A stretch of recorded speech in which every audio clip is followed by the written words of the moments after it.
আর কয়েকদিন পরেই কোরবানির ঈদ। আপনার প্রিয় মানুষের জন্য এই মজার ডেজার্টটি বানিয়ে নিতে পারেন ঈদের দিনে। ঈদের দিনে আমরা সবাই একটু স্পেশাল কিছু রান্না করার চেষ্টা করি, মজার মজার খাবার রান্না করার চেষ্টা করি। আপনার মজার মজার খাবারগুলোর তালিকার মধ্যে হতে পারে এটা একটা। যেহেতু এখন প্রচন্ড গরম, তাই সবাই একটু ঠান্ডা বা ডেজার্ট জাতীয় খাবার খেতে একটু বেশি পছন্দ করে। আসসালামু আলাইকুম এভরিওয়ান, আজকে একটা মজার ডেজার্ট শেয়ার করবো আপনাদের সাথে। ট্রাই করে দেখতে পারেন, আই হোপ আপনাদের সকলের ভালো লাগবে। কথা না বাড়িয়ে চলে আসলাম রান্না করে। আমি একটা পাত্রে পানি নিয়ে চুলার উপরে বসিয়ে দিলাম। পানিটা বলক আসার জন্য ওয়েট করবো। আমি এখানে নিয়ে নিলাম হাফ কাপ পরিমাণ সাবুদানা। পানি বলক হয়ে গেছে, আমি সাবুদানাগুলো পানির মধ্যে দিয়ে দিলাম। সাবুদানাগুলোকে সুন্দর করে নাড়াচাড়া দিব আর চুলার আঁচটা আমি কমিয়ে দিব। একদম অল্প আঁচে সাবুদানাগুলো সুন্দরভাবে সিদ্ধ করে নিব। সিদ্ধ হওয়া সাবুদানাগুলোকে ছেঁকে আমি ঠান্ডা পানি দিয়ে ভালোভাবে ধুয়ে নিব। এটাকে এবার সাইডে রেখে দিব। সেম পাত্রে নিয়ে নিব আমি পরিমাণ মতো দুধ। দুধটা হালকা গরম হয়ে আসলে এর মধ্যে দিয়ে দিব পরিমাণ মতো চিনি আর 1 চামচ পরিমাণ কর্নফ্লাওয়ার। কর্নফ্লাওয়ারটাকে আমি সুন্দর মতো নেড়েচেড়ে দুধের সাথে মিশিয়ে নিলাম। আপনারা চাইলে কর্নফ্লাওয়ারটা আলাদাভাবে হালকা ঠান্ডা পানি দিয়ে গুলে তারপরেও দিতে পারেন। আমি আর আলাদাভাবে গুলিয়ে নিলাম না, দুধের মধ্যেই ঢেলে এটাকে মিশিয়ে নিলাম। আমি সাবুদানাগুলোকে এভাবে করে সিদ্ধ করে ঠান্ডা পানি দিয়ে ধুয়ে নিয়েছি। এদিকে কিন্তু দুধটা বলক হয়ে আসছে। আমি সাবুদানাগুলো এবার দুধের মধ্যে ঢেলে দিয়ে সুন্দরভাবে নেড়েচেড়ে দিব। এবার কিন্তু সাবুদানাটা অনবরত নাড়তে হবে, যেহেতু সিদ্ধ সাবুদানা নিচে লেগে যেতে পারে। এই জন্য কিন্তু সুন্দরভাবে আস্তে আস্তে করে নেড়ে দিতে হবে। কতক্ষণ জাল করে এটাকে আমি হালকা ঘন করে নিলাম। জেলো বানানোর জন্য নিয়ে নিলাম ছোট্ট একটা ফ্রাই প্যান।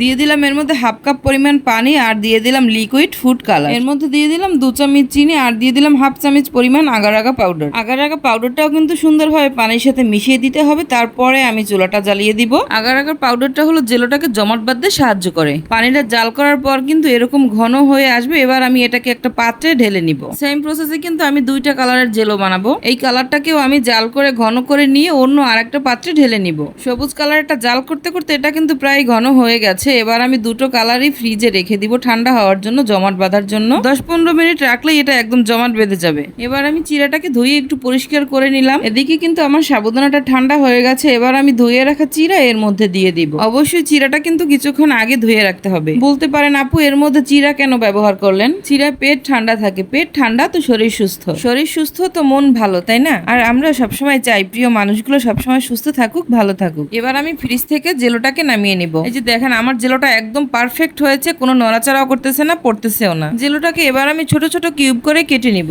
আলতো হাতে একটা প্যাচলা দিয়ে এটাকে আস্তে করে উঠিয়ে নিব। তারপরে আমি এই কিউব করা জেলোগুলো দিয়ে দিব ডেজার্টের ভিতরে। জেলোগুলো দিয়ে কিন্তু ডেজার্ট ফ্রিজে রাখবেন না, ডেজার্টটা কিন্তু আগেই ফ্রিজে রাখবেন। যখন ডেজার্টটা পরিবেশন করবেন তখন জেলোগুলো ডেজার্টের ভিতরে দিয়ে দিবেন। আমার সাবুদানার ডেজার্ট রেডি। এভাবে করে বানিয়ে বাসায় অবশ্যই একদিন ট্রাই করবেন, ইনশাল্লাহ ভালো লাগবে। আমার ভিডিওটি যদি একটু হলেও ভালো লাগে, একটু হলেও উপকৃত হন, অবশ্যই লাইক কমেন্ট শেয়ার করে জানিয়ে যাবেন। আপনার একটা লাইক কমেন্ট শেয়ার আমাকে আরো এক ধাপ আগাতে সাহায্য করবে। ধন্যবাদ।